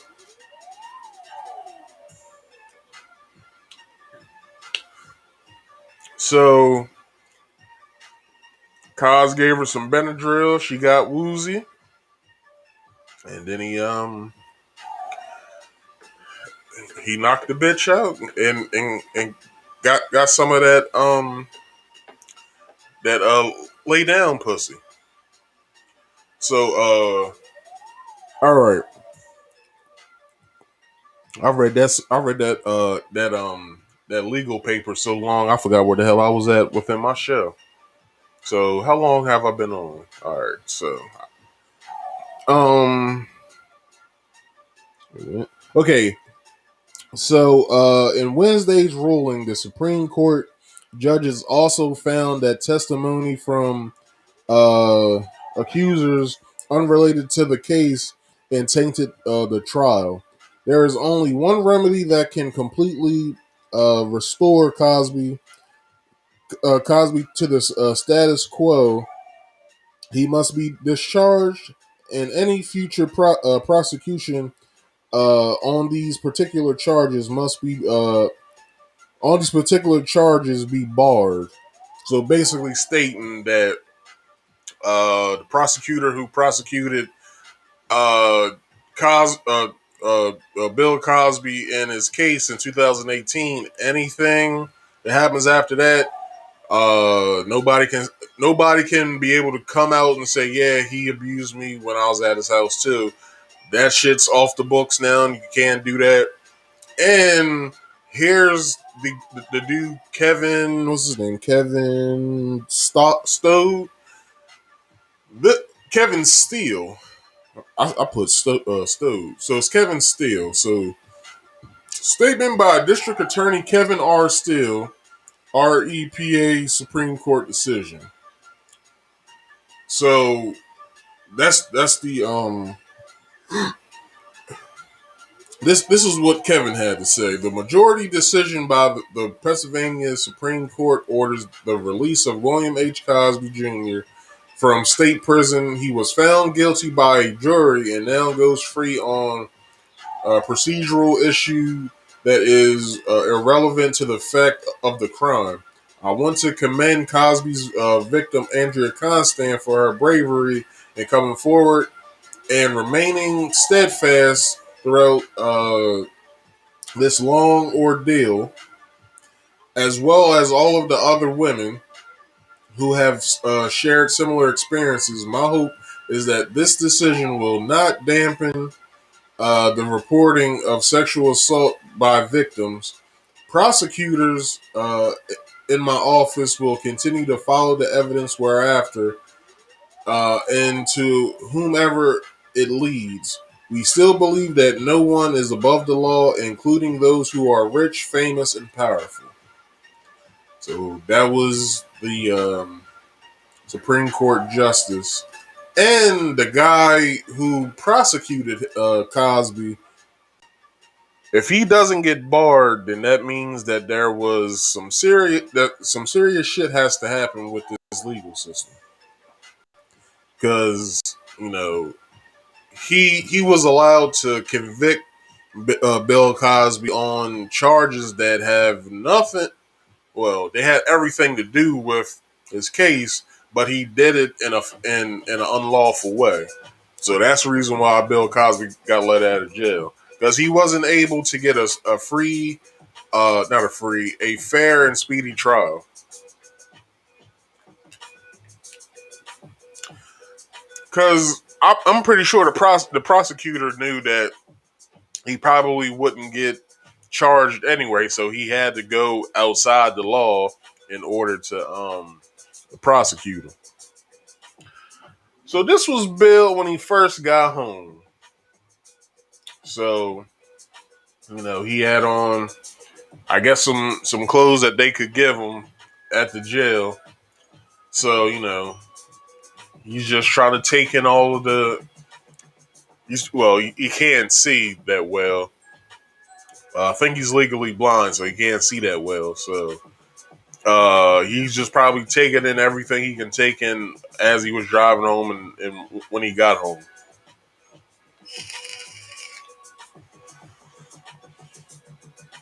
So yeah, that's him. That's him coming home, and you know what I'm saying. So he was probably when he probably got home, he gave Camille the chocolate pudding pop. Ah. That was a bad impression, but still. So I'm not going to play all of this, so I should start it from when his attorney starts talking.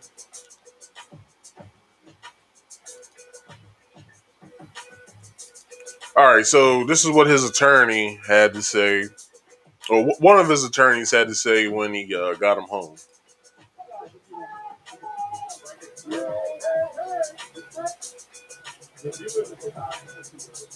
little low. Here's a lie. Here's that Mr. Cosby had this U.S. citizen who served our country in the Navy, not just in the Navy, but he served our country in so many different ways from his celebrity. Kill him, Mr. Cosby has always used his celebrity, his name, his likeness to uplift women. This is a man who refused to perform at the White House with Nixon. Nixon put him on a communist list in the 60s, along with so many other great names like Dick Gregory, James Fonda. How could a man who is being watched by the FBI every day be raping and drugging women in the 60s and 70s, especially a black man? Today, innocence came to Mr. Cosby with the help of these wonderful attorneys. To his right, you will see Ms. Jennifer Bunting. He argued the appeal. To my left, you see Brian Perry. To Brian's left is Ashley Cole. And then you have Kelly Cole. These are women in need who from all walks of life. As I said earlier, James Brown is a R. man Kelly for better get Cosby's lawyers because well, no, let me not say that. I'm not giving R. Kelly any ideas. Anyway, so the lawyer Gloria Allred, you see her when shit happens like this. Gloria Allred came out for the R. Kelly stuff. She also she was the lawyer of damn near all the women on the R. Kelly trial and also Bill Cosby trial. So if you don't know what Gloria Allred looks like, I don't have a picture, but just look her up. Gloria Allred. And you spell her last name as if you say like the same way you say it, Allred. Allred. Allred. So she represented 30 of the accusers of Mr. Cosby, described the ruling as devastating, and said that the decision did not vindicate the comedian's conduct. So she was being a hating ass bitch. So I'm going to roll a little bit of this, and we're going to get into the last couple parts. Late today, Andrea Constant reacting to the decision, calling it not only disappointing, but of concern in that it may discourage those who seek justice for sexual assault in the criminal justice system from reporting or participating in the prosecution of the assailant. Her fellow accusers distraught. Janice Baker Kinney texted, "She's angry, frustrated, sad, all the emotions, and sick to my stomach." Victoria Valentino said she didn't believe it when she first heard. Now, hold up. How can you be devastated and upset, right? Now, I'm not making any accusations of what they did. I'm just saying this. Cosby had an affinity for his family in his comedy stand-up. If you watch Bill Cosby stand-up himself, he talks about his family all through it. He has another one that I think came out sometime in like 2000, like late 2000, early like in the 2010s. I forgot what that one's called, but that one's funny as fuck too. This is a man that talks about his family in his comedy. So you know the man's married. At the same time, why in the fuck are you taking meetings at this man's hotel or at his house? So I understand that he invited you, but why are you going to a married man's house unattended with anybody with you? Makes no sense to me. I'm just saying. But we can keep going. Raged. I'm infuriated. How anybody could allow a little legal glitch to release a... It wasn't a legal glitch, lady. He was treated unfairly in court because of the prosecutor that I guess was listening to all of the babble in the news and everything that these women were saying. All I have to say is that it wasn't a glitch. He was treated unfairly in court. He didn't get a fair and speedy trial, which it states in our Constitution that we get to have a fair and speedy trial. So what the hell was the glitch?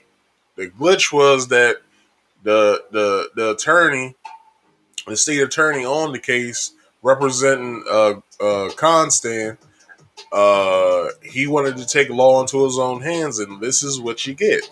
So you can't blame him for that. You can't blame Bill Cosby for that. You gotta blame that damn prosecutor that was incompetent in his job. Sociopath, a narcissistic. Now wait, this is what I want y'all to understand.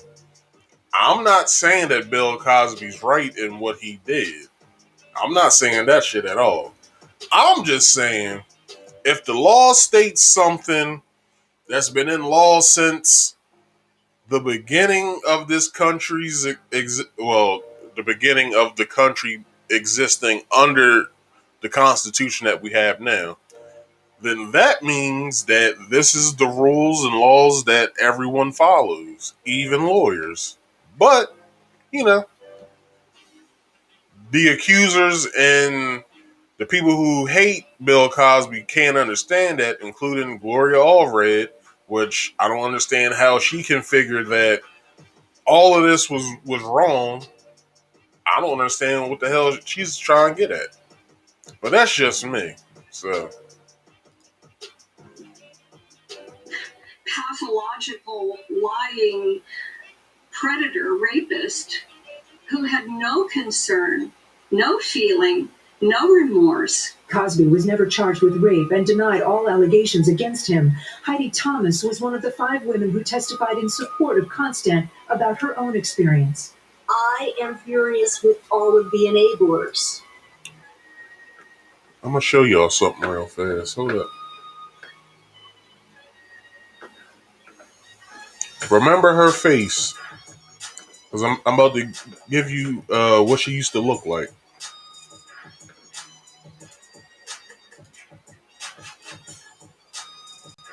There she is right there. Hold on.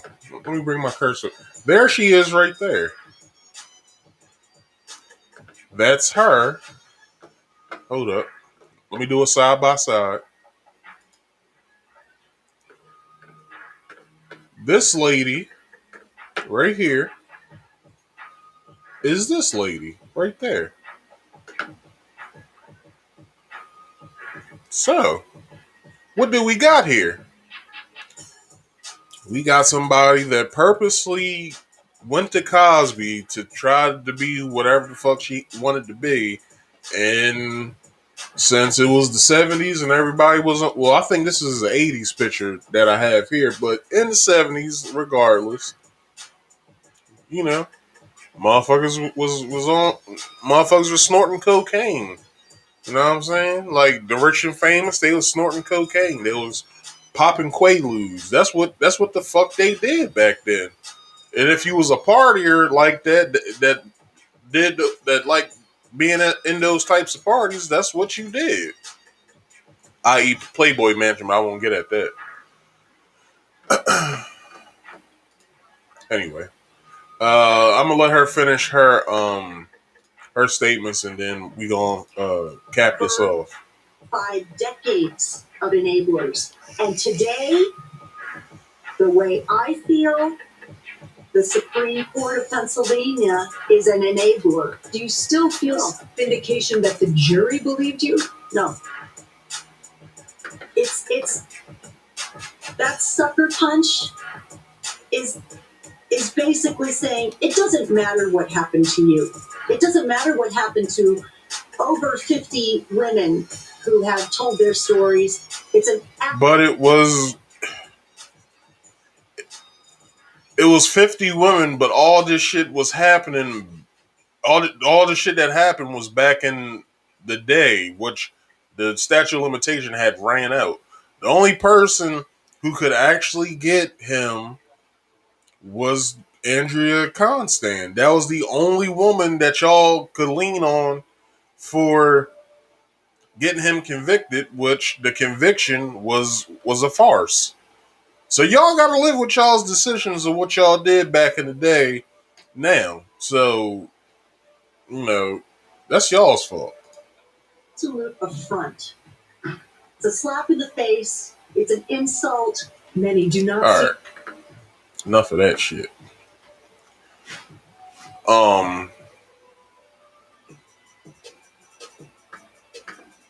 I don't remember putting that up there.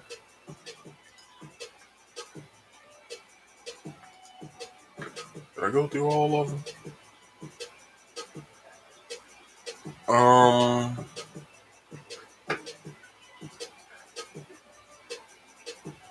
Oh yeah, I played that already. All right, so yeah, I don't have any more videos to play. So let's exit out of this.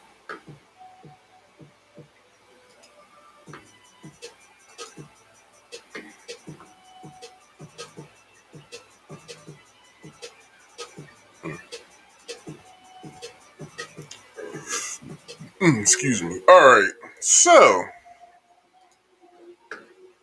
the beautiful, the illustrious Felicia Rashad came out, made a statement to her longtime friend, well, about her longtime friend Bill Cosby. As we all know, she played his TV wife in both the Cosby Show and in the '90s sitcom he had called Cosby. Um, she is the dean of the theater arts at Howard University, and she tweeted, "A terrible wrong is being righted.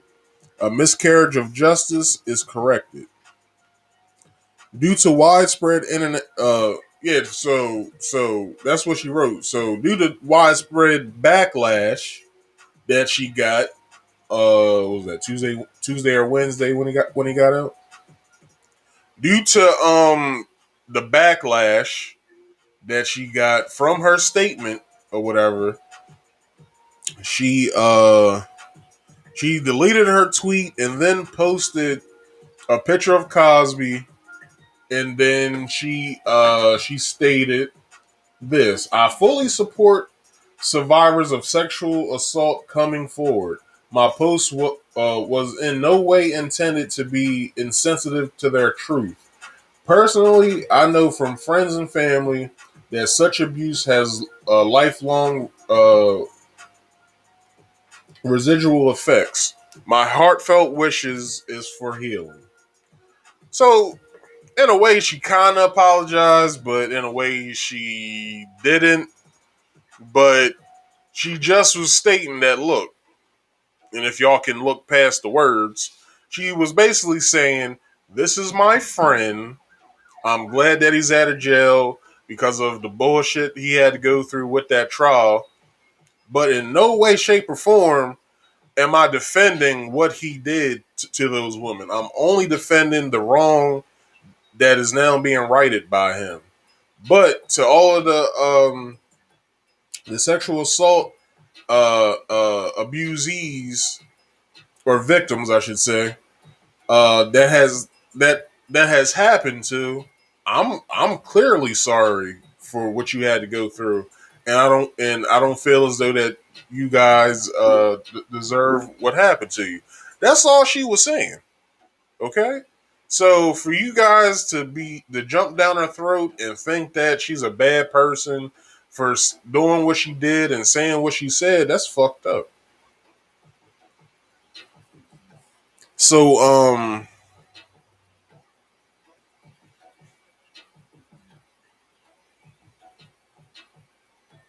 so there's talk that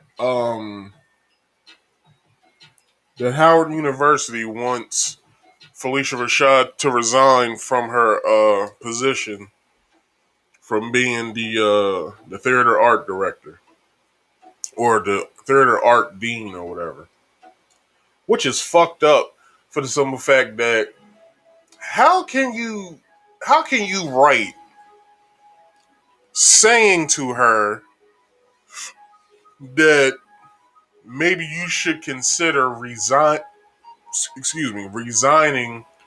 from us because you're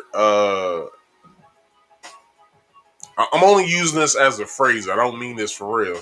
You should resign because you're in bed with Dr. Cosby, and it makes no fucking sense at all because what she says in her personal time about a personal friend has nothing to do with how she can direct and encourage students at Howard, like in no way, shape, or form.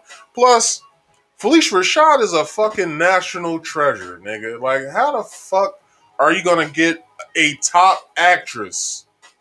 She is a top actress in her field. Look at all of her work. Look at I don't know what movie she was in the 70s or anything, but check her work out on the Cosby Show. Then check her work out in Cosby, and in any movie she's been in, check her workout. She is an excellent actress that every black actress should strive for. But in today's climate, you're not supposed to you're not supposed to have an opinion about anything. You're supposed to go along to get along with all the other degenerates out here who think this way. So, yeah, this shit is ridiculous.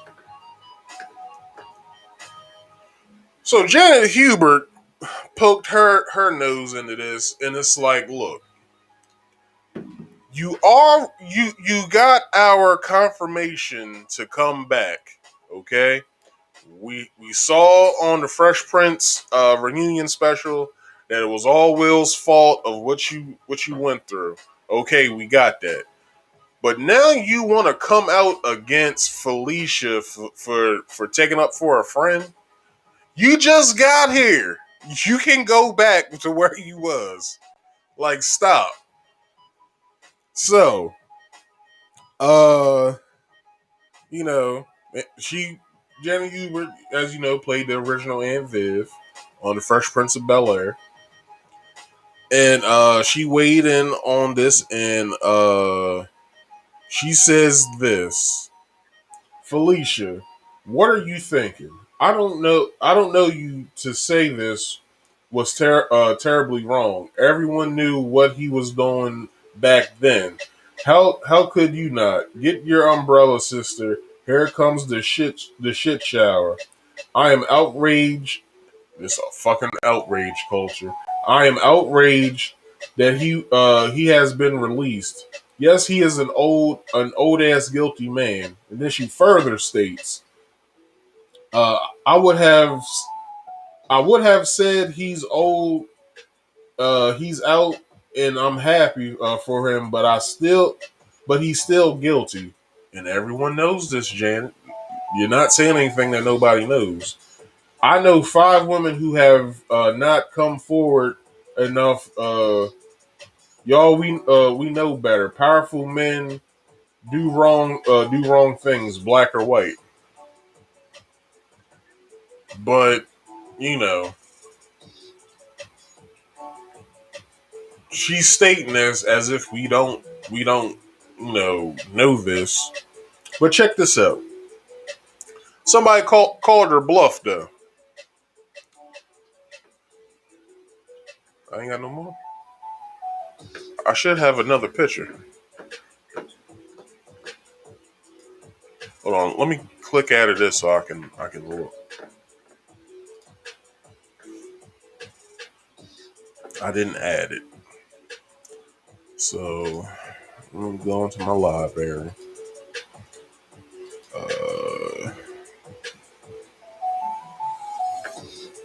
Add to live stream. Alright. So somebody called her bluff. Let me get y'all back up. Get this picture up here.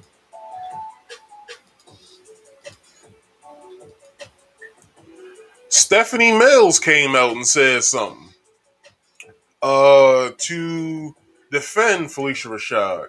She says, I love you, Felicia Rashad. Also, if in fact it's true that Howard wants to take her position away because they felt it was insensitive, her remarks and her feelings about Mr. Cosby, Cosby this, then they should also give back the millions of dollars that he has donated to the college, which is true. If you guys want Felicia Rashad to resign from being dean because of how she feels about how Bill Cosby was treated, then maybe you should give Bill Cosby back all the millions of dollars he's donated over the years to the college to keep y'all afloat. Because if they don't realize, in the 80s, if nobody knows this or remembers this, black college attendance was down in the 80s. There was hardly black people going to college, and at that, to historically black colleges at that. So, Bill Cosby saw a problem, so he made a solution. So, if you guys remember back watching the Cosby Show, Bill Cosby will wear sweatshirts and t-shirts from historically black colleges, which sparked a trend in black sitcoms, and you started seeing Martin do it, the Fresh Prince of Bel-Air, Living Single. I'm pretty sure Living Color had certain, people wear historically black college apparel. But if it wasn't for Bill Cosby setting this trend, nobody else would have did it. So it is Bill Cosby's wearing these historically black college t-shirts and sweatshirts, which sparked the hold on, which sparked black high school seniors to go, hey, I want to go to one of these schools. So Bill Cosby saw another problem because no one knew what black life was like at a historically black college. So what did he do? He created a show about being at a black historically black college. He made up one at that, Hillman University. So, and my dumb ass, when I was little, I was like, I want to go to Hillman when I grow up. And then when I realized Hillman wasn't a real college, I said, well, fuck. Like, that fucks me all up right there. I wanted to go to Hillman. So, yeah, if it wasn't for Bill Cosby doing what he did, then you wouldn't have saw that spark of black attendees at historically black colleges. So if Howard wants Felicia Rashad to go, then Bill Cosby's money must come back to him. Just saying. All right. All right. So we're at the end of this, y'all, and I want to say this. Although Bill Cosby is released and can't be charged again with any accusation, he still did his crimes and he shouldn't be judged by public opinion anymore. He was convicted by mob justice and lying ass prosecuting attorney that made a verbal agreement that is valid in court and legally binding by federal law. Cosby was done wrong and stripped of his due process for a fair and speedy trial. This is the America we live in today, and everybody is cool with it until it happens to them. Folks, this will be today's shit. I'm saying that shit. I'm reading that shit. So that's today's shows, people. And I want to end it off with my theme song. All right. And let's get into this. Everybody, don't forget, all right? On Fridays, we have Marcus Speaks Play at 6:30 p.m. Eastern Standard Time. Then on Saturday, we got Marcus Speaks Live every Saturday at 6:30 p.m. Eastern Standard Time. So don't forget to come over here and check me out, okay? This is what I do. All right, check it out. And you can see this on Facebook or YouTube because I'm simulcasting from Restream to both places. Pretty soon, I'll be possibly also having this at on Instagram, and then later on maybe Twitch and Twitter. But I'm still thinking about those other two options. If you could follow me on my social medias: Instagram at Marcus Speaks Podcast. On Facebook, the personal page is Marcus Speaks. And then the group page is Marcus Speaks Podcast. Look and go to the search engine on Facebook, type in Marcus Speaks PC, and that's how you'll be able to find the group page. Everybody on Facebook, if you don't know, like I just said, I'm on YouTube. Come to Marcus Speaks. Come over and subscribe. Like, share, hit up the comment section or the live feed, the live chat. And, you know what I'm saying? Like this, share this, subscribe if you new. Like, come on, I ain't going nowhere, yo. I'm doing this every weekend until I get tired. I don't never get tired, all right? So, everybody, if you have any sort of idea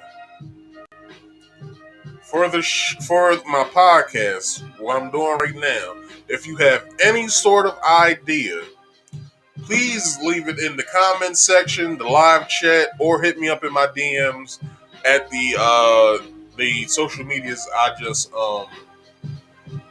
posted. All right.